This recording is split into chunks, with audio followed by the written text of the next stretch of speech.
नमस्कार, मैं तरुण वर्मा, दिल्ली में क्लिनिकल साइकोलॉजिस्ट हूँ। इस वीडियो में आपसे बात करूँगा, एक ऐसी इनएफ़ेक्टिव टेक्नीक के बारे में, एक ऐसी बहुत ही आम तौर पर रिकमेंड की जाने वाली टेक्नीक के बारे में, जो कि अक्सर डॉक्टर्स, साइकियाट्रिस्ट और कुछ क्लिनिकल साइकोलॉजिस्ट्स या साइकोलॉजिस्ट्स रिकमेंड करते हैं ओसीडी के लिए। ओसीडी में ऑब्सेसिव थॉट्स और कंपल्सिव एक्शंस जो होती हैं, उसको कंट्रोल और कम करने के लिए, जिसे रबर बैंड टेक्नीक कहा जाता है। ये जो रबर बैंड टेक्नीक है, इसे काफ़ी सारे साइकियाट्रिस्ट जो हैं ख़ासकर कि रिकमेंड करते हैं और कहते हैं कि अगर आपको ज़्यादा ऑब्सेसिव थॉट्स आ रही हों या कभी अगर आपको ज़्यादा कंपल्सिव एक्शन शो करने का मन हो, हाथ धोने का या कुछ ऐसा मन हो, ख़ासकर कि ऑब्सेसिव थॉट के टाइम पे, ये कहा जाता है कि आप एक हाथ में रबर बैंड बाँधें और उसको रबर बैंड को ज़ोर से खींचें और उसको छोड़ दें। तो जब वो आपको ज़ोर से लगेगा, आपको चोट पहुँचेगी, तो ऐसे में आपके मन से ऑब्सेसिव थॉट चली जाएगी और आपका मन नहीं करेगा कंपल्सिव एक्शन करने का। ऐसा कुछ कहा जाता है रबर बैंड टेक्नीक में। इस वीडियो में मैं आपको बताऊँगा कि ये जो टेक्नीक है, ये बहुत ही ज़्यादा गलत टेक्नीक है, बहुत ही ख़राब टेक्नीक है, बिल्कुल इनइफ़ेक्टिव है, सक्सेसफुल नहीं होती ये। और इसे यूज़ करना, इसे इस्तेमाल में लाना या इसका उपयोग करना आपको बिल्कुल बंद कर देना चाहिए अगर आप इसको प्रयोग में लाते हैं। अगर आप इसको काफ़ी टाइम से या थोड़े टाइम से करते आए हैं, डॉक्टर्स ने कहा है आपको, साइकोलॉजिस्ट ने कि ऐसा करें, तो आपको समझना पड़ेगा, आपको थोड़ा सावधान होना पड़ेगा कि आपको क्यों ये टेक्नीक यूज़ करना अब बंद कर देना चाहिए। क्योंकि ना ही केवल ये टेक्नीक इनइफ़ेक्टिव है, काम नहीं करती, साथ ही साथ ये जो टेक्नीक है ये नुकसान भी पहुँचाती है, घातक भी होती है। इसके पीछे का जो बेसिक आइडिया है थॉट स्टॉपिंग या थॉट सप्रेशन का, वो बहुत ही घातक है और वो कई बार तो ओसीडी जैसी प्रॉब्लम्स ले आता है। ओसीडी को बढ़ा भी देता है, ओसीडी को ज़्यादा सीवियर कर देता है। काफ़ी सारी ऐसी और negative thoughts, repetitive obsessive thoughts हैं जो वो ले आता है, जिससे सिचुएशन मतलब कंडीशन और भी ज़्यादा वर्स हो जाती है और भी ज़्यादा ख़राब हो जाती है, बिगड़ सकती है। रबर बैंड टेक्नीक के पीछे जो मनोविज्ञान है, जिस साइंटिफिक प्रिंसिपल्स, वैज्ञानिक सिद्धांतों के बेसिस पे यह टेक्नीक बनाई गई थी, जिन पर यह टेक्नीक आधारित है, वह जो प्रिंसिपल्स थे, टेक्नीक थे या आइडियाज़ थे, थ्योरी थी, वो 1960 और 70 के दशक में काफ़ी पॉपुलर थी। 1970 के दशक में देखने में आया था कि काफ़ी सारे साइकोलॉजिस्ट जो बिहेवियर थेरेपी में वर्क करते थे, स्टडी करते थे, उसकी टेक्निक्स को इम्प्लीमेंट कराने में वर्क करते थे, पेशेंट्स के साथ, ख़ासकर कि एंग्ज़ायटी डिसऑर्डर्स के पेशेंट्स के साथ, वे कुछ लैबोरेटरी में बनाए गए कुछ टेक्निक्स थे, प्रिंसिपल्स थे, जिनको अप्लाई करते थे और उनको अलग-अलग बीमारियों में इम्प्लीमेंट कराने के लिए पूरे प्रोसीजर्स बनाया करते थे। जैसे कि एक थे जोसेफ वॉल्पे, ये जो शोधकर्ता थे, वैज्ञानिक थे, इन्होंने उस समय एक थ्योरी, एक प्रिंसिपल था निकाला जिसे कहते थे एवर्जन थेरेपी। एवर्जन थेरेपी में इन्होंने काफ़ी सारी टेक्निक्स डेवलप की, उसके पीछे काफ़ी साइंस इन्होंने विकसित की, जानवरों पर भी स्टडीज़ की, चूहे, बंदरों पर इन्होंने काफ़ी स्टडीज़ कर रखी थी और बाद में इन्होंने देखा कि वही सेम प्रिंसिपल्स हम OCD, anxiety disorders, depression, phobia इनमें भी अप्लाई कर सकते हैं। ख़ासकर कि एंग्ज़ायटी डिसऑर्डर्स में, डिप्रेशन में तो इतना ख़ास नहीं काम किया था उन्होंने। तो उन्होंने क्या ऐसा समझा, क्या जाना कि एवर्जन थेरेपी क्या होती है? एवर्जन थेरेपी में कोई भी ऐसा बिहेवियर जो अनडिज़ायर्ड बिहेवियर हो, मतलब डिज़ायरेबल बिहेवियर ना हो, जो हम नहीं चाहते कि होना चाहिए, पर फिर भी वो है और अगर वो बिहेवियर दूर नहीं हो रहा, तो उसके लिए जब भी कोई व्यक्ति वह बिहेवियर दिखाने लगता है, तो उसी समय कोई ऐसा एवर्जन एवर्जन मतलब कोई ऐसा स्टिमुलस दे दिया जाए, जिससे कि वह व्यक्ति दूर भागना चाहता हो, जिससे कि वह व्यक्ति अनकम्फ़र्टेबल, डिस्कम्फ़र्ट फ़ील करता हो। अगर वो एवर्सिव स्टिमुलस मतलब एक ऐसा स्टिमुलस जिसको पेशेंट अवॉइड करना चाहेगा, जिसको दूर करना चाहेगा या जिससे वो परेशान होगा। अगर वो दे दिया जाए, तो वह व्यक्ति जो है, वह वो बिहेवियर अनडिज़ायर्ड बिहेवियर जो है, वह दिखाना बंद कर देगा क्योंकि होगा ये कि पेशेंट का जो मन है, वह ये सोचेगा कि जब भी मैं ये बिहेवियर दिखाने जाऊँगा, मुझे एक बड़ा ही पेनफुल, बड़ा ही एवर्सिव, बड़ा ही दूर भागने वाला एक ऐसा स्टिमुलस मिलेगा, जिसको प्रिवेंट करने का सबसे अच्छा तरीका है कि मैं यह बिहेवियर ही ना दिखाऊँ।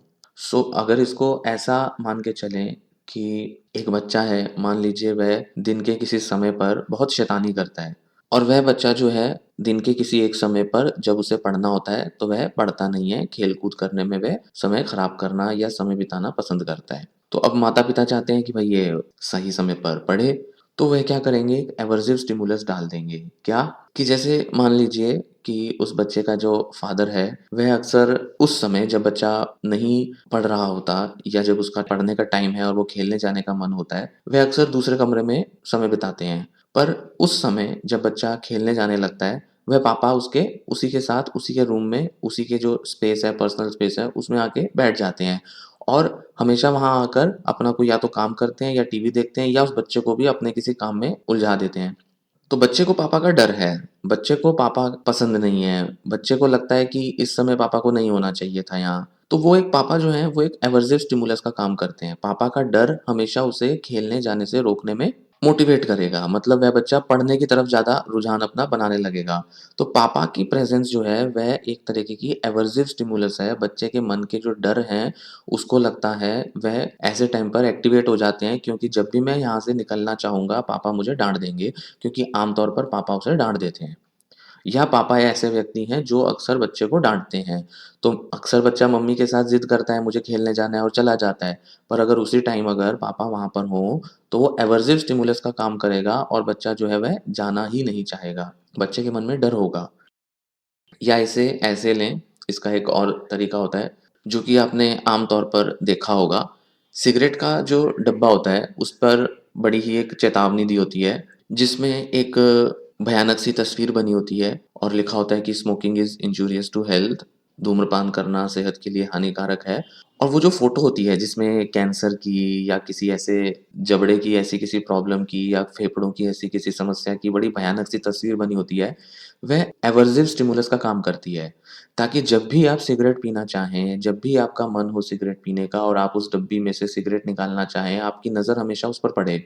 और जब-जब आपकी नज़र उस पर पड़ेगी, आपको ऐसा याद आएगा कि ऐसा जो किसी के फेफड़े या मुँह के साथ हुआ है, ये मेरे साथ भी हो सकता है। तो आपका जो मन करेगा वो होगा कि मैं सिगरेट ना पीऊँ, सिगरेट को अंदर रख दूँ और कम से कम सिगरेट पीऊँ।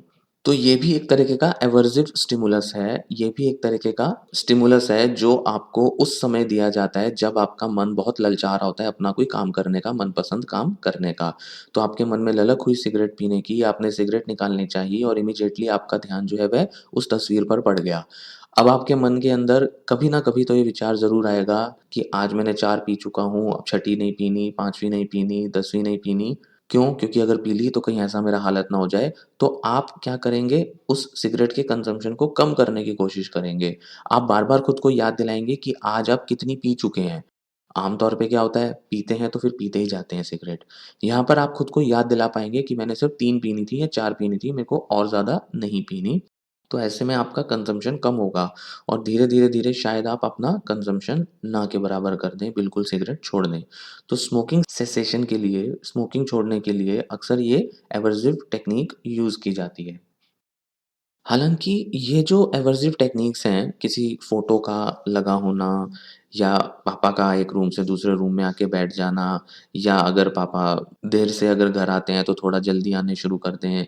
कुछ ऐसी टेक्नीक्स जो हैं, ये बहुत ज़्यादा एवर्सिव नहीं है, मतलब इसमें बहुत ज़्यादा पेन नहीं आता। कभी-कभी कुछ-कुछ मामलों में ज़्यादा पेन देना भी ज़रूरी होता है।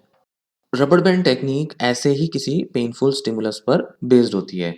मतलब कि अगर आप अपने हाथ में बहुत तेज़ी से एक पेन देंगे, खुद को अगर रबर बैंड खींच के नुकसान पहुँचाएँगे, तो होगा क्या, आपका जो दिमाग है, वो ये समझेगा कि भई दर्दनाक कुछ स्टिमुलस आने वाला है, तो ये थॉट जो है ये मत लाओ। ये थॉट जो है ये मत सोचो, कंपल्सिव बिहेवियर जो है वो मत परफ़ॉर्म करो। रबर बैंड टेक्नीक के पीछे एक और जो बेसिक टेक्नीक है, वह है थॉट स्टॉपिंग की या कहें कि थॉट सप्रेशन की। रबर बैंड टेक्नीक का जो मेन मोटिव होता है, एम होता है, लक्ष्य होता है, वो ये होता है कि मन में उठ रहे विचार को रोक दिया जाए। तो ये एक बेसिकली थॉट स्टॉपिंग टेक्नीक है। थॉट स्टॉपिंग होता है कि जब आपको कोई ऑब्सेसिव थॉट आ रहा हो, तो आप उस विचार को, उस नेगेटिव विचार को या ऑब्सेसिव विचार को ऐसा निर्देश दें, इंस्ट्रक्शन दें कि स्टॉप, रुक जाओ, रुको। आप जब ऐसा निर्देश देते हैं तो वह विचार रुक जाएगा और आप फिर अपना ध्यान कहीं और लगा सकेंगे और आप उस विचार को कैंसल आउट कर सकेंगे। तो अगर मान लीजिए आपको ऑब्सेसिव थॉट आया बार-बार, पहले तो आपने पहचान लिया कि कौन से ऑब्सेसिव थॉट आपको आते हैं, आपने आइडेंटिफ़ाई कर लिए। फिर जब भी वह विचार आएगा आप इमीडिएटली क्या कहोगे खुद को? स्टॉप, रुक जाओ, रोको उस थॉट को, मत सोचो ये, रोक दो। जैसे ही आप खुद को ये ज़ोर से इंस्ट्रक्शंस दोगे, तो उम्मीद ये की जाती है कि जब आप इसे रोकने को कहोगे तो ये रुक जाएगा। इसको इनफैक्ट ये भी कहा जाता है कि ज़ोर से शाउट करके भी आप बोल सकते हैं या मन में ज़ोर से शाउट कर सकते हैं। और फिर जब आप अपने नेगेटिव थॉट को रोक दोगे, उसके बाद आप अपना ध्यान किसी और पॉज़िटिव थॉट पर या तो लगा लो या फिर कोई पॉज़िटिव इमेज मन में ले आओ, जो कि इस नेगेटिव थॉट को रिप्लेस कर दे। अब कहा ये जाता है कि अगर आप इसे बार-बार प्रैक्टिस करोगे, तो शुरू में तो आपके लिए थोड़ा मुश्किल होगा इम्प्लीमेंट करना। आपको बार-बार खुद को याद दिलाना पड़ेगा कि मुझे स्टॉप बोलना है, मुझे रोकने को बोलना है। धीरे-धीरे प्रैक्टिस से क्या होगा कि आप उस थॉट के आने से पहले ही सतर्क हो जाओगे और आप उसके आने से पहले ही खुद को स्टॉप बोल पाओगे। शुरू में तो बाद में बोलोगे, शुरू में तो भूल भी जाओगे। शुरू में तो बार-बार इसको याद दिला-दिला के खुद को थोड़ा कन्फ्यूज़ भी हो जाओगे कि सही टाइम पर कब बोलना था, कब नहीं। पकड़ने की जो होड़ लग जाएगी अपने विचारों को, एकदम अलर्टनेस के साथ उनको रोकने की और पकड़ने की जो होड़ लगेगी, उसमें आप क्या करोगे धीरे-धीरे इतने एफ़िशिएंट हो जाओगे कि आप उन थॉट्स के उठने से पहले ही उनको रोक दोगे और वो धीरे-धीरे उठनी बंद हो जाएँगी। तो नेगेटिव और ऑब्सेसिव थॉट्स आनी ही बंद हो जाएँगी अगर आप उनको पहले ही रोकने का प्रयास करोगे और धीरे-धीरे जब आप एफ़िशिएंट हो जाओगे उनको पूरी तरह से रोकने में। तो ये होता है थॉट स्टॉपिंग या थॉट सप्रेशन की टेक्नीक। इसमें रबर बैंड टेक्नीक को यूज़ किया जाता है, इसके साथ ऑगमेंट किया जाता है या इसके साथ इस्तेमाल किया जाता है। कैसे? कि जब भी आपको विचार आए, अगर आपको थॉट रोकना मुश्किल हो या स्टॉप बोलना मुश्किल हो या आप खुद को याद ना दिला पाएँ, तो आप क्या करें, इसकी बजाय कि आप ज़ोर से स्टॉप बोलें या आप खुद को अगर याद दिलाने में सक्षम ना हो पाएँ, तो हाथ में एक रबर बैंड बाँध लें। जब भी आपको विचार आए, आप ज़ोर से उसको रबर बैंड को खींचें, आपको दर्द होगा और फिर आप स्टॉप बोलें। फिर जब आप स्टॉप बोलोगे, रोकने की बात कहोगे, तो वो विचार रुक जाएगा। तो खुद को याद दिलाने के लिए, खुद को सतर्क और अलर्ट करने के लिए, साथ ही साथ खुद को स्टॉप बोलने के लिए मोटिवेट करने के लिए, मतलब आप थॉट्स को मिस कर दोगे, मिस नहीं करना, भूल नहीं जाना। तो ना भूलो इसके लिए आप क्या करो, रबर बैंड पहले खींच दो। जैसे ही रबर बैंड खींचा, आपको याद आया, आप अलर्ट हो गए और उस अलर्ट होने के बाद आपने स्टॉप बोला और अपना ध्यान उस विचार से हटा लिया। तो ऐसे रबर बैंड टेक्नीक के इस्तेमाल से थॉट स्टॉपिंग किया जा सकता है या उसे इम्प्लीमेंट किया जाता है। तो ऐसे में क्या होता है, आपका जो दिमाग है वह हमेशा कहेगा कि अच्छा, थॉट जब आ रहा है उसको रोकना है। थॉट रोकने के टाइम पे वो क्या करेगा, हमेशा जब देखेगा कि आपको हाथ में पेन आ रहा है, पेन की सेंसेशंस आ रही हैं, अब दिमाग कहेगा भई ये तो बड़ा दर्द होता है, तो ये दर्द हो रहा है और ये व्यक्ति क्या कह रहा है कि स्टॉप, तो ठीक है, मैं रबर बैंड खींचने के टाइम पर ही विचार को बंद कर देता हूँ। तो धीरे-धीरे क्या होगा, रबर बैंड खींचने के टाइम पर ही आपका विचार रुक जाएगा। आपको कई बार स्टॉप भी बोलना नहीं पड़ेगा। तो दिमाग के इन कुछ ऐसे तरीकों को टारगेट करके थॉट स्टॉपिंग और एवर्जन थेरेपी या ये कहें कि रबर बैंड टेक्नीक को इंट्रोड्यूस किया गया, उसको इम्प्लीमेंट किया गया, उस पर बहुत ज़्यादा चर्चाएँ हुईं और बहुत ज़्यादा उस पर रिसर्च भी हुए और उसको बहुत पॉपुलर कर दिया गया। 1970 और 1980 के दशक में फ़ोबिया, एंग्ज़ायटी डिसऑर्डर और ख़ासकर कि ओसीडी के मामले में रबर बैंड टेक्नीक को बहुत ज़्यादा अप्लाई किया जाने लगा और इसके ऊपर रिसर्च भी बहुत हुए। अभी एक वेबसाइट पर मैंने सर्च की थी पबमेड पर, तो मुझे करीब 70 के करीब मुझे आर्टिकल मिले, जिनमें उन्होंने थॉट स्टॉपिंग पर रिसर्च की हुई थी। मैक्सिमम आर्टिकल्स ये सारे जो हैं ये 1970 और 80 के दशक के हैं। कुछ 90 के दशक के भी हैं और 21वीं सदी के आर्टिकल्स ना के बराबर हैं। तो देख सकते हैं कि सबसे ज़्यादा जो रिसर्च हुई हैं थॉट स्टॉपिंग पर वह 70 और 80 के दशक में हुई हैं। उस टाइम पर इसे बहुत इफ़ेक्टिव टेक्निक के तौर पे देखा जाता था, बहुत पॉपुलर हो गई और बहुत सारे साइकियाट्रिस्ट और साइकोलॉजिस्ट इसे अपनी डेली प्रैक्टिस में यूज़ करने लगे, एवर्सिव टेक्निक, एवर्सिव ट्रीटमेंट के तौर पे। और काफ़ी सारे तो इसके सक्सेसफुल रिज़ल्ट्स भी रिपोर्ट किए जाने लगे, जो कि स्वाभाविक है, कई-कई मामलों में होते भी होंगे। पर हुआ क्या, 1990 के दशक में डैनियल वेगनर करके एक साइकोलॉजिस्ट थे, जिन्होंने रिसर्च किए काफ़ी सारे थॉट सप्रेशन के बारे में और उन्होंने यह पाया कि जब भी कोई ऐसा तरीका हम इस्तेमाल में लाते हैं, जिसमें हम अपने विचारों को दबाने की, रोकने की या उनको मन से हटाने की कोशिश करते हैं, तो वही विचार और भी ज़्यादा ताकत के साथ हमारे मन में हमें दिखाई देते हैं। उन्होंने इस तरह के शोध किए और उन्होंने ये निष्कर्ष निकाले कि ये जो थॉट स्टॉपिंग और थॉट सप्रेशन जैसे जो तरीके हैं, ये बहुत ही इनइफ़ेक्टिव हैं अपने मकसद में, अपने एम में। तो थॉट स्टॉपिंग जब इंट्रोड्यूस की गई तो यह कहा गया कि भई अगर आप रोक दोगे तो वो रुक जाएँगी और धीरे-धीरे प्रैक्टिस से वो आनी ही बंद हो जाएँगी। तो नेगेटिव थॉट्स आएँगी नहीं और धीरे-धीरे आप नेगेटिव थॉट से फ्री हो जाओगे। सिर्फ़ इतना करने से कि आपको स्टॉप करके उन्हें बोलना है या रोकने के निर्देश देने हैं। इतना आसान तरीका, इतना सिंपल तरीका सजेस्ट किया गया।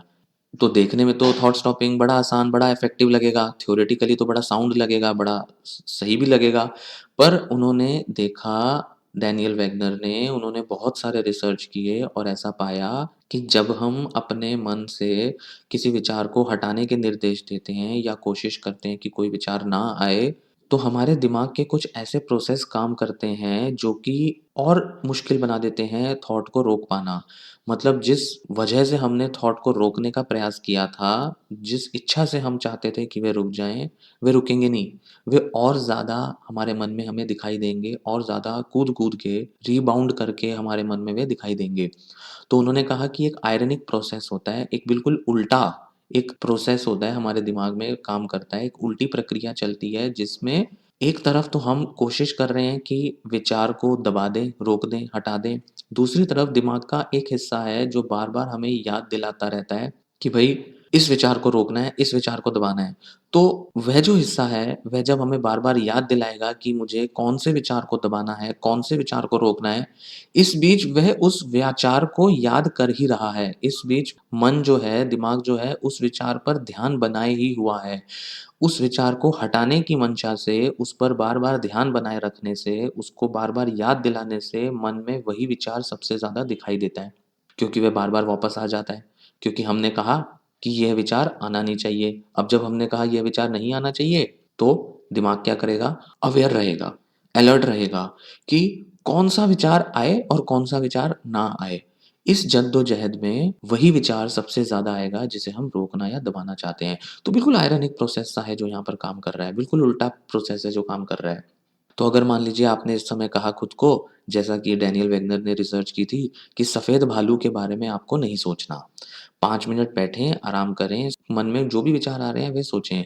बस ध्यान रखें कि सफ़ेद भालू का विचार आपके मन में नहीं आना चाहिए, सफ़ेद भालू का विचार का चित्र आपके मन में नहीं दिखाई देना चाहिए।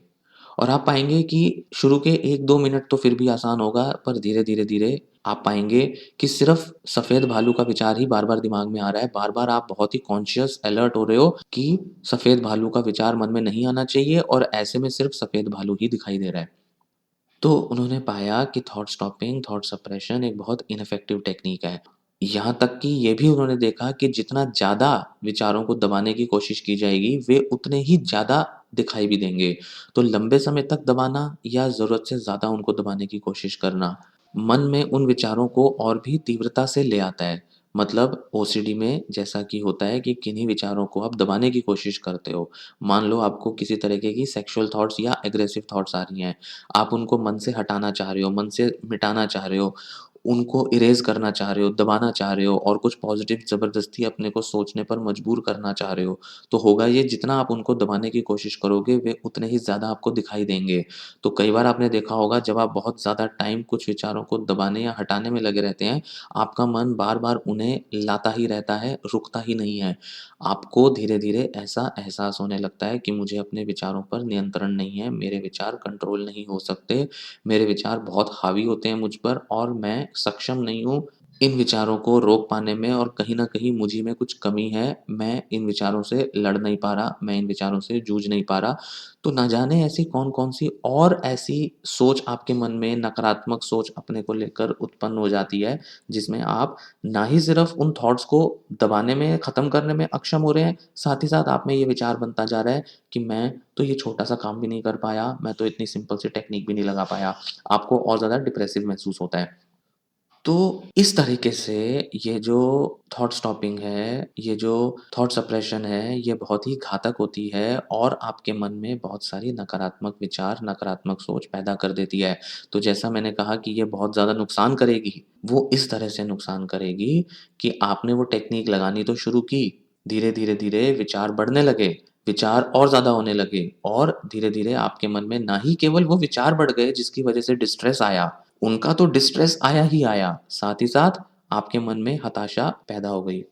आप में और भी ज़्यादा ये विचार पैदा हो गया कि मेरे जो थॉट्स हैं, वे तो अनकंट्रोलेबल हैं, उनको मैं कंट्रोल नहीं कर सकता या कर सकती। ये भी देखने में आता है कि जब हम थॉट्स को दबाने की कोशिश करते हैं और हमें भरोसा होता है कि नहीं हम दबा देंगे, हम खूब इनको सप्रेस कर के, रोक-रोक के, बोल-बोल के इनको मन से हटा देंगे। तो इस उम्मीद से कि जितना ज़्यादा प्रयास लेंगे उतना ज़्यादा ये टेक्नीक इफ़ेक्टिव होगी, हम अक्सर क्या करते हैं ज़्यादा प्रयास लेने लगते हैं इनको दबाने का।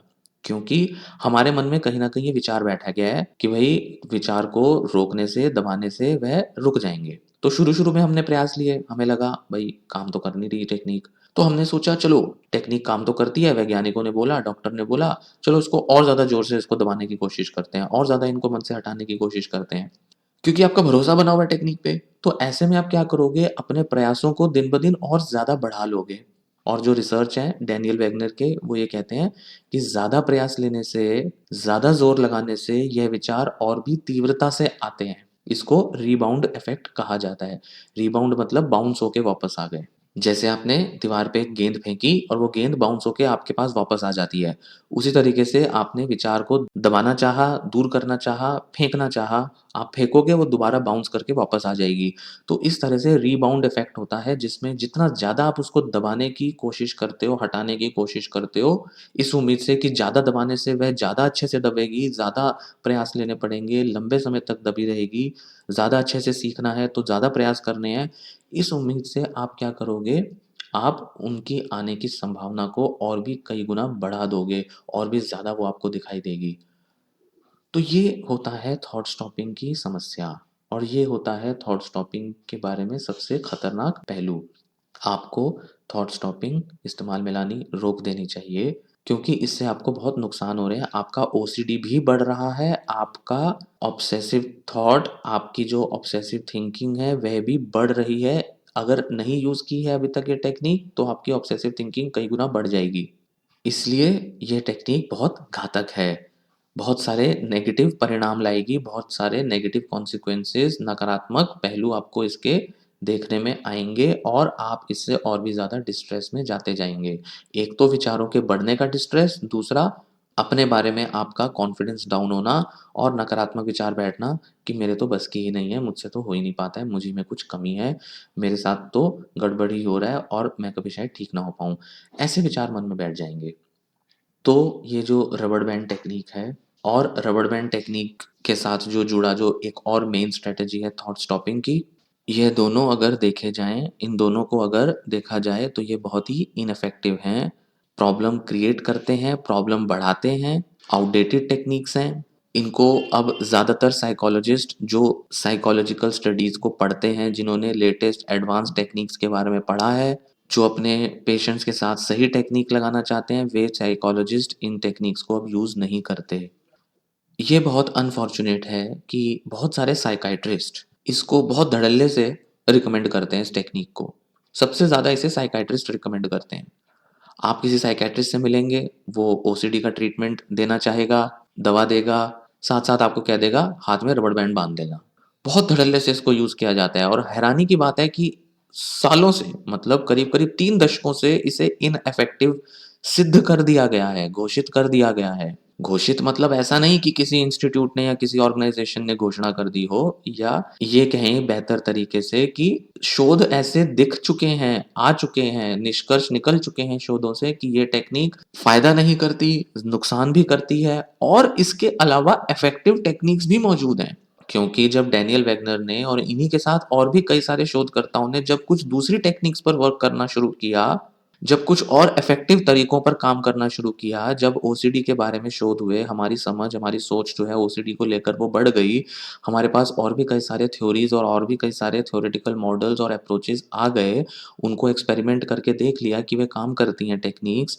वो जो थ्योरीज़ हैं, प्रिंसिपल्स हैं और उनसे बनाई गई जो टेक्नीक्स हैं, वे बहुत ही इफ़ेक्टिव हैं। तो धीरे-धीरे दोनों तरीके से, क्योंकि दूसरी टेक्नीक अच्छी है और साथ ही साथ थॉट स्टॉपिंग या एवर्जन थेरेपी या ये जो रबर बैंड टेक्नीक है ये इनइफेक्टिव है।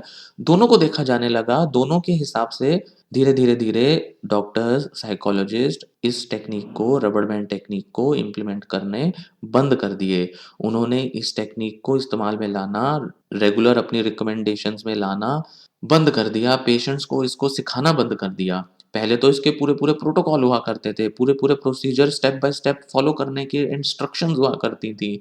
पूरा डिटेल में किताबों में और रिसर्च आर्टिकल्स में लिखा जाता था कि इसको कैसे करना है।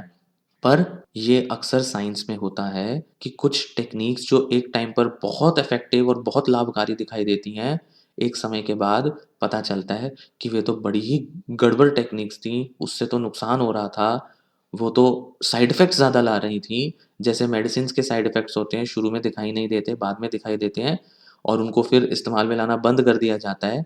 उसी तरह से साइकोलॉजिकल टेक्नीक्स भी कुछ ऐसी होती हैं जिनको थ्योरी के हिसाब से तो लगता है कि वो बिल्कुल इफ़ेक्ट करेंगी, बहुत प्रभावी होंगी, पर वक़्त के साथ जब शोध होते हैं तो पता चलता है इनके फ़ायदे से ज़्यादा तो इनके नुकसान हैं और साथ ही हमारे पास एक अच्छा अल्टरनेटिव भी मिल जाता है। तो जैसे दवाओं में होता है कि एक दवा निकाली, उसके रिज़ल्ट्स आए बहुत अच्छे, हमने कहा इसको यूज़ करो। फिर उसके बाद देखा कि इसके तो साइड इफ़ेक्ट्स बहुत हो रहे हैं, लोगों पर तो इसके नकारात्मक प्रभाव बहुत पड़ रहे हैं। पर हमने देखा भई इसके अलावा और तो कोई अल्टरनेटिव है नहीं, और तो कोई तरीका है नहीं, तो इसको जैसे-तैसे करके यूज़ करना ही पड़ेगा। धीरे-धीरे क्या हुआ, या तो उसे यूज़ करना बंद कर दिया गया, या तो डॉक्टर्स ने बंद कर दिया, पेशेंट्स ने बंद कर दिया या एफडीए ने भी पीछे से बोल दिया, इसको इस्तेमाल में मत लाओ। फिर साथ ही साथ शोध होते रहे एक अल्टरनेटिव मेडिसिन के बारे में, एक और मेडिसिन आई जिसने कहा कि भई ये तो और भी अच्छी मेडिसिन है और इससे जो फ़ायदे हैं वो तो हैं ही हैं, साथ ही जो पिछली मेडिसिन से जो नुकसान थे वो भी नहीं होते इसमें। तो उस दूसरी मेडिसिन को, अल्टरनेटिव मेडिसिन को ज़्यादा इस्तेमाल में लाया जाने लगा, उस पर ज़्यादा रिसर्च होने लगी और ज़्यादा से ज़्यादा डॉक्टर उसी मेडिसिन को देने लगे। हालाँकि वो पिछली मेडिसिन को भी कुछ लोग देने लगते हैं, वो भी देते रहते हैं, पर जो सही डॉक्टर होगा वह आउटडेटेड पुरानी चीज़ों को रिकमेंड नहीं करेगा। ख़ासकर कि जैसे ओसीडी और डिप्रेशन की दवाओं में भी देखा गया, पहले कुछ दवाएँ होती थीं जैसे ट्राइसाइक्लिक एंटी डिप्रेसेंट, उनके साइड इफ़ेक्ट्स ज़्यादा होते थे। पर अब जो एसएसआरआई आती हैं, एसएनआरआई आती हैं, उनसे नशा भी नहीं होता, साथ ही साथ वे साइड इफ़ेक्ट्स भी कम लाती हैं, थोड़े लाती हैं और टेम्परेरी साइड इफ़ेक्ट्स लाती हैं। तो इस तरीके से जैसे ट्राइसाइक्लिक एंटी डिप्रेसेंट के नुकसान ज़्यादा होते हैं, एसएसआरआई के नहीं होते, तो ज़्यादातर डॉक्टर एसएसआरआई ही देते हैं और किसी-किसी कंडीशन में ही ट्राइसाइक्लिक एंटी डिप्रेसेंट्स दी जाती हैं। ऐसे और भी बहुत सारी दवाइयाँ हैं, जैसे एंटीसाइकोटिक में भी होता है। पुरानी जो दवाइयाँ होती थीं, वो एक्स्ट्रा पैरामिडल सिम्पटम्स लाती थीं। अब जो ला दवाइयाँ हैं, वो इतने ज़्यादा एक्स्ट्रा पैरामिडल सिम्पटम्स नहीं लाती हैं। तो शोध के साथ ऐसी दवाएँ खोज ली जाती हैं, जिससे पुराने साइड इफ़ेक्ट्स ना दिखें और साथ ही वो ज़्यादा इफ़ेक्टिव हों। तो अब जो ज़्यादा इफ़ेक्टिव टेक्नीक्स हैं, वो बेस्ड होती हैं, अगर हम ओसीडी के मामले में बताएँ साइकोलॉजिकल टेक्नीक्स, वो होती हैं माइंडफुलनेस पर बेस्ड होती हैं, एक्सेप्टेंस कमिटमेंट थेरेपी पर बेस्ड होती हैं।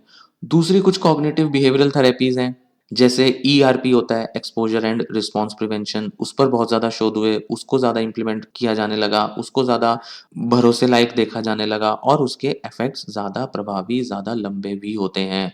ये थॉट स्टॉपिंग टेम्परेरी इफ़ेक्ट लाती है। ये जो थॉट स्टॉपिंग है, ये थोड़े ही समय के लिए असर दिखा सकती है किसी-किसी पेशेंट में कभी-कभी के लिए, तो लगेगा कि ये तो इफ़ेक्टिव है, ऐसा नहीं है। लंबे समय में इससे सिर्फ़ नुकसान देखे जाते हैं और ईआरपी जैसी टेक्निक्स जो हैं, ये लंबे समय में फ़ायदा ही लाती हैं, बिल्कुल ओसीडी खत्म कर सकती है और साथ ही साथ ये ज़्यादा एक्यूरेट साइंस पर भी बेस्ड है। तो हो सकता है किसी-किसी लोगों के लिए, किन्हीं-किन्हीं लोगों के लिए कभी-कभी के हालात में, किसी-किसी कंडीशन में या आपके लिए ही सही थॉट स्टॉपिंग कभी-कभी वर्क कर जाए। आप कहो अरे ये तो वर्क कर गई। नहीं, इसके नुकसान ज़्यादा हैं, जैसा कि बताया मैंने। लंबे टाइम तक यूज़ करने के नुकसान ज़्यादा होंगे और साथ ही साथ जो बेनिफिट भी मिल रहा है वो बहुत ही टेम्परेरी है। वो टिकने वाला नहीं है, ज़्यादा टिकाऊ बेनिफिट नहीं है। ईआरपी टिकाऊ बेनिफिट लाती है, लंबे टाइम तक इफ़ेक्ट लाती है, दूर कर सकती है ओसीडी को या इस हद तक रिलीफ़ ले आती है कि आपको सच में ऑब्सेसिव सिम्पटम्स, कंपल्सिव सिम्पटम्स आते ही नहीं हैं। कई केसेस में ऑब्सेसिव थॉट तो आती रहती हैं, आ जाती हैं कभी-कभार भूले भटके दिख जाएँगी, मन में आ जाएँगी, पर कंपल्सिव बिहेवियर नहीं होता। कंपल्शन को बिल्कुल दूर किया जा सकता है ईआरपी के थ्रू। इन मामलों में thought stopping, rubber band technique बिल्कुल भी इफेक्टिव नहीं है। ये तो बिल्कुल बेतुकी टेक्निक्स हैं। सुनने में भी आप देखोगे तो आपको ये रबर बैंड टेक्निक अटपटी और अजीब ही लगेगी कि ऐसा कैसे है कि रबड़ बाँध के बार-बार खुद को स्टिमुलस देते रहो, खुद को बार-बार चोट पहुँचाते रहो। हाथ पर चोट भी पहुँचेगी, इससे आप धीरे-धीरे देखेंगे कि आपका जो हाथ है, उस पे ज़ख्म हो जाएँगे, उस पर नुकसान होगा। तो आप एक तरफ अपने ओसीडी सिम्पटम को कम करने के लिए वर्क कर रहे हो, दूसरी तरफ आपका जो हाथ है वो ज़ख्मी होता जा रहा है। तो ये भी तो नुकसान हैं इसके, तो इन्हें भी ध्यान में रखना ज़रूरी है। तो कई साइकोलॉजिस्ट तो पहले भी इसको इम्प्लीमेंट में नहीं लाते थे। मतलब वो ये सोचते थे कि भई ये तो नुकसान पहुँचाने का काम कर रही है, भई इससे तो चोट पहुँचा रहे हैं। ये क्या तरीका हुआ? ये क्या अटपटा-सा तरीका हुआ? मतलब बार-बार रबड़ बैंड खींचते रहो, रबड़ बैंड खींच-खींच के खुद को याद दिलाओ। बड़ा खराब लगता है। सोचने में भी अजीब लगता है कि ये कैसा टेक्नीक है? ये कैसा तरीका है? क्या इसके अलावा कोई अल्टरनेटिव नहीं है? क्या इसके अलावा और कुछ इस्तेमाल में नहीं लाया जा सकता? क्या कुछ और बेहतर तकनीक नहीं है जो ज़्यादा इफेक्टिव रिज़ल्ट्स लेकर आए, ज़्यादा लंबे रिज़ल्ट्स लेकर आए? तो ये जो एवर्सिव टेक्निक्स हैं, रबर बैंड टेक्निक जैसी, ये क्या करती हैं आदमी को एक मशीन की तरह ट्रीट करती हैं, कि जैसे व्यक्ति का खुद पर तो कोई नियंत्रण हो ही नहीं सकता, जैसे व्यक्ति खुद तो कुछ कर ही नहीं सकता जिससे कि वह विचार को आने से रोके या विचार को आने से कम करे। हालाँकि थॉट स्टॉपिंग में तो यही किया जाता है, पर रबर बैंड टेक्निक क्या है? आपको एक रबर बैंड पर निर्भर कर देती है, आपको एक मशीन जैसा बना देती है, आपको एक चूहे-बंदर जैसा बना देती है। जैसे ये behaviour therapist rubber band technique बनाने वाले, एवर्जन थेरेपी बनाने वाले चूहे बंदरों पर रिसर्च करते थे और उन्हीं पर रिजल्ट्स जो वो फाइंड करते थे, उसको इंसानों पर इम्प्लीमेंट करते थे। तो अक्सर बिहेवियर थेरेपी को क्रिटिसाइज़ किया जाता था कि इंसान को चूहे-बंदर जैसा बना दिया इन्होंने। ऐसा नहीं है, इंसानों के पास और भी ताकत है, और भी क्षमताएँ हैं अपने ओसीडी जैसे सिम्पटम्स को कम करने की। और वो क्षमताएँ माइंडफुलनेस, एक्सेप्टेंस कमिटमेंट थेरेपी और कॉग्निटिव बिहेवियर थेरेपी की दूसरी टेक्निक्स में देखने में आता है, वो हमारी उन क्षमताओं को बढ़ा देती हैं, जिसमें हम सिम्पटम को रेगुलेट खुद ही कर सकते हैं थेरेपिस्ट की मदद से। थोड़े टाइम बाद हम खुद ही उसमें स्किल्ड हो सकते हैं और उनको रोकने की तरफ आगे एक बेहतर कदम बढ़ा सकते हैं और इफेक्टिव तरीके से इनको खत्म कर सकते हैं सिम्पटम्स को। तो माइंडफुलनेस तो बहुत इफ़ेक्टिव टेक्नीक है, बहुत ज़्यादा आज इस पर रिसर्च हो रही है, बहुत सारे ऐसे शोध हैं और किताबें भी हैं इस पर जो लिखी जा चुकी हैं, जिसमें माइंडफुलनेस को कैसे इम्प्लीमेंट किया जाए एंग्ज़ायटी डिसऑर्डर्स में, ख़ासकर कि ओसीडी में, इस पर काफ़ी सारे विचार और काफ़ी इफ़ेक्टिव तरीके मौजूद हैं। तो आपको अगर अप्लाई करना है तो माइंडफुलनेस अप्लाई करें, ईआरपी अप्लाई करें, कॉग्निटिव बिहेवियर थेरेपी की दूसरी इफ़ेक्टिव टेक्निक्स अप्लाई करें, एक्सेप्टेंस कमिटमेंट थेरेपी की तरफ बढ़ें, जो बहुत ही अच्छी थेरेपी और अप्रोच है। इसका एक सबूत इससे भी मिलता है कि मनोवैज्ञानिक जो हैं इस टेक्नीक को रिजेक्ट कर चुके हैं, नलिफाई कर चुके हैं, इनवैलिडेट कर चुके हैं। एक बड़ा अच्छा सबूत मिलता है कि जब इस वीडियो को बनाने के लिए मैं सर्च कर रहा था, तो मेरी नज़र एक किताब पर पड़ी जो कि गूगल बुक्स में अवेलेबल है, साथ ही इसे मैंने अमेज़न पर भी देखा। इसकी ई-बुक भी है मेरे पास जो मैंने देखा, क्योंकि मुझे याद नहीं था कि किस किताब में ये थॉट स्टॉपिंग का चैप्टर दिया है। तो मैंने जब गूगल बुक्स के थ्रू हेल्प ली तो मैंने देखा कि ये किताब है जो कि मार्था डेविस ने लिखी थी, जिसका नाम है the relaxation and stress reduction workbook. मैं इसे रिकमेंड करूँगा, बहुत अच्छी बुक है, बहुत अच्छी इसमें टेक्निक्स दी हुई हैं जो कि रिलैक्सेशन और एंग्ज़ायटी स्ट्रेस के लिए यूज़फुल होती हैं। इन्होंने एलिज़ाबेथ एशेलमान और मैथ्यू मैक्के के साथ ये किताब लिखी थी। इसके कई सारे संस्करण आ चुके हैं, कई सारे एडिशन आ चुके हैं इसके। 5वाँ एडिशन इसका 2000 में छपा था।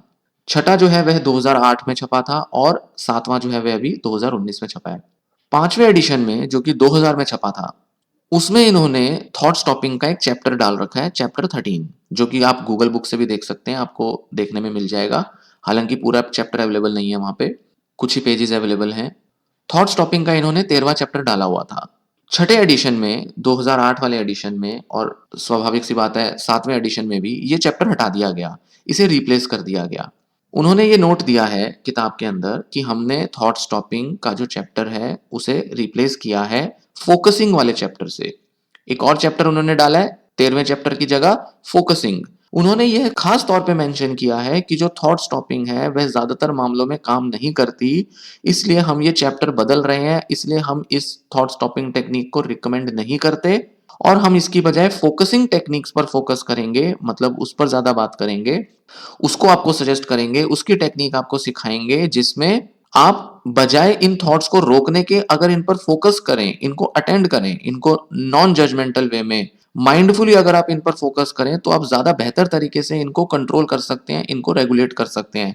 तो जब बात आती है थॉट्स को हटाने की, थॉट्स को एलिमिनेट करने की, तो जो थॉट स्टॉपिंग टेक्निक है जो 20वीं सदी में बहुत पॉपुलर थी, अब आप देखेंगे कि 21वीं सदी में उस पर ज्यादातर शोधकर्ता, ज्यादातर किताब लिखने वाले बड़े बड़े ऑथर, रिसर्चर और प्रैक्टिशनर्स, थेरेपिस्ट उसको अब रिकमेंड नहीं कर रहे, उससे अब दूर होते जा रहे हैं।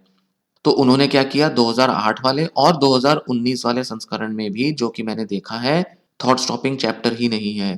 थॉट स्टॉपिंग के बारे में उन्होंने कुछ भी बात नहीं की है, जबकि पांचवें, चौथे, तीसरे संस्करण में उन्होंने थॉट स्टॉपिंग के बारे में बात की हुई है।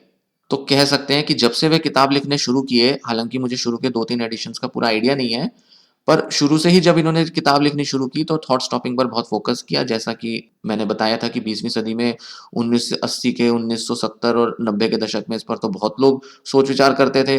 पर धीरे धीरे धीरे जब डैनियल वेगनर और इस तरीके के और दूसरे रिसर्चर्स ने जब नए नए आइडियाज प्रपोज करने शुरू किए, एक्सेप्टेंस कमिटमेंट थेरेपी भी इसी दशक में ज्यादा अप्लाई की जाने लगी थी, इसकी टेक्निक्स पर वर्क किया जाने लगा था। 1990 के दशक से ही इस पर, एक्सेप्टेंस कमिटमेंट थेरेपी पर ज्यादा शोध होने शुरू हुए थे। और 21वीं सदी में तो बहुत ही ज्यादा इस पर शोध हो चुके हैं, बहुत ही ज्यादा इसको अप्लाई किया जाने लगा है, करीब करीब हर मानसिक बीमारी में इसे अप्लाई किया जाता है। तो उन्होंने भी क्या किया, मार्था डेविस और इनके जो दूसरे कलीग्स हैं, मैथ्यू मैक्के, जिन्होंने एंग्जाइटी डिसऑर्डर्स के बारे में बड़ी सारी किताबें लिखी हैं, बहुत सारा वर्क किया है इन लोगों ने एंग्जाइटी और स्ट्रेस के बारे में। इन्होंने देखा कि हम एक बहुत ही इनफेक्टिव टेक्निक दुनिया को सजेस्ट किए जा रहे थे, रिकमेंड किए जा रहे थे, भाई अब मत यूज करना इस टेक्निक को। तो किताबें तक इसको मना कर चुकी हैं, किताबों में तक ये चैप्टर हटाया जा चुका है, पर फिर भी हैरानी होती है कि कुछ साइकोलॉजिस्ट और कुछ साइकेट्रिस्ट आज भी इसे रिकमेंड करते हैं। इंडिया में तो बहुत ही ज्यादा रिकमेंड करते हैं कई लोग, तो मैं हैरान होता हूं कि साइकोलॉजिस्ट भी रिकमेंड करते हैं। साइकोलॉजिस्ट तो साइकेट्रिस्ट से अलग काम करते हैं, साइकोलॉजिस्ट तो कम से कम अपडेटेड होने चाहिए, बट अनफॉर्चुनेटली कई साइकोलॉजिस्ट इस चीज के लिए अपडेटेड ही नहीं है। कई साइकोलॉजिस्ट आंख बंद करके बिना सोचे समझे जो साइकेट्रिस्ट ने कह दिया, जो उन्होंने ट्रेनिंग में सीख लिया, उसे इंप्लीमेंट करते रहते हैं, उसे सजेस्ट करते रहते हैं। ऐसा नहीं होना चाहिए, ऐसा नहीं करना चाहिए। तो जो अच्छा साइकोलॉजिस्ट है वो अपने को अपडेट करेगा, वो जानेगा, समझेगा, और जो सबसे वैज्ञानिक और सबसे सही तरीका होगा, सबसे ज्यादा इफेक्टिव तरीका होगा, वो उसी को इम्प्लीमेंट करेगा। इसीलिए मैं आपको ये टेक्निक के लिए सतर्क कर रहा हूँ, जागरूक कर रहा हूँ कि रबर बैंड टेक्निक मत इस्तेमाल करें। और अगर आपका डॉक्टर आपको बार बार बोल रहा है, सिखा रहा है इसको करने पर, तो उन्हें ये वीडियो सुना दें, उन्हें भी ये बता दें कि ये टेक्निक इफेक्टिव नहीं है, इस टेक्निक को आप यूज नहीं करोगे। आप मेरी वीडियो उन्हें दिखा सकते हैं, आप मेरी वीडियो उन्हें सुना सकते हैं। ये वीडियो जो आपको मैंने बना के सुनानी चाहिए, बतानी चाहिए, इसमें जो जानकारी है वह आपको बताना चाहा, आपको कुछ दर्शाना चाहा। उम्मीद है ये जानकारी आपके काम आएगी, आपको हेल्पफुल लगेगी और आपको सही दिशा देगी, आपको सही टेक्निक अप्लाई करने में मोटिवेट करेगी और आपको क्लैरिटी देगी, जो कि मेरा मकसद है, जो कि इन वीडियोस को बनाने के पीछे मेरा मेन मोटिव है। उम्मीद है आपको ये पसंद आएगी, आप वीडियो लाइक करें और साथ ही साथ नीचे कमेंट करें। अगर आप इस टेक्निक को यूज़ करते आए और आपने देखा है कि इससे आपको समस्याएँ हुई हैं या आप पर ये काम नहीं करी है, हालाँकि आप पर काम की भी होगी, आप वो भी बात कर सकते हैं, तो आप कमेंट ज़रूर करें अगर किसी तरह से आपको भी इस टेक्निक से नुकसान हुआ है और अगर ये टेक्निक आपके लिए बहुत प्रॉब्लम्स क्रिएट की है, और या आपने देखा है कि हाँ, काम तो मुझ पर भी आज तक ये टेक्निक नहीं करी। तो ऐसा कुछ है तो आप कमेंट्स में ज़रूर बताएँ और साथ ही साथ और लोगों को अगर ये आपको लगता है वीडियो हेल्पफुल हो सकती है तो शेयर करें। अपने सोशल मीडिया अकाउंट पर शेयर करें या किसी ऐसे व्यक्ति को जानते हैं जो इस टेक्निक को यूज़ कर सकता है या कर रहा है या उसने कभी किया है, उसको भी ये वीडियो दिखाएँ। साथ-साथ अपने डॉक्टर को भी ज़रूर दिखा दें, उनके साथ भी शेयर कर दें, ताकि ये पता चले सभी को कि हाँ, थॉट स्टॉपिंग, खासकर कि रबड़ बैंड टेक्निक बिल्कुल इनइफेक्टिव है, बिल्कुल भी उपयोग में नहीं लाई जानी चाहिए। ये बहुत ही मैकेनिकल, बहुत ही एनिमलिस्टिक, मतलब चूहे-बिल्ली जैसा एक ट्रीटमेंट है, चूहे-बंदरों जैसा एक टेक्नीक है, जिसे इम्प्लीमेंट करके ऐसा महसूस होता है कि हम मशीनी हैं। नहीं, हम मशीनी नहीं हैं। हमें एक रबड़ बैंड की ज़रूरत नहीं है। हमें एक रबड़ बैंड पर निर्भर होने की ज़रूरत नहीं है अपने को याद दिलाने के लिए और अपने को ऑब्सेशन या कंपल्जन से दूर रखने के लिए या इन प्रॉब्लम्स को सॉल्व करने के लिए हमें एक रबड़ बैंड पर निर्भर होने की ज़रूरत नहीं है कि एक रबड़ बैंड खींच-खींच के खुद को बताएँ कि हमें ऑब्सेसिव थॉट रोकना है। इंसान के अंदर वो क्षमता है और वो क्षमता बढ़ाई जा सकती है सही टेक्नीक के इस्तेमाल से, माइंडफुलनेस और कुछ दूसरी इफेक्टिव टेक्निक्स की मदद से। चैनल ज़रूर सब्सक्राइब करें, अगर आपने सब्सक्राइब नहीं किया है तो ऐसी बहुत सी यूज़फुल वीडियोज़ आपको मेरे चैनल पर देखने को मिलेंगी, सुनने को मिलेंगी। आगे भी मैं देता रहूँगा और पहले भी बहुत सारी वीडियोज़ हैं, आप वो देख सुन सकते हैं। हालाँकि मेरी वीडियोज़ जो हैं वे वीडियो कम ऑडियो ज़्यादा होती हैं, पॉडकास्ट ज़्यादा होते हैं। पर यह मेरा तरीका है बनाने का, आपको हेल्प देने का। ऑडियो बनाना ज़्यादा आसान होता है वीडियो के मुकाबले। साथ ही साथ बहुत लोग इसको पसंद भी करते हैं। इसलिए आप इस चैनल को सब्सक्राइब करें आगे और भी अच्छे पॉडकास्ट सुनने के लिए। धन्यवाद।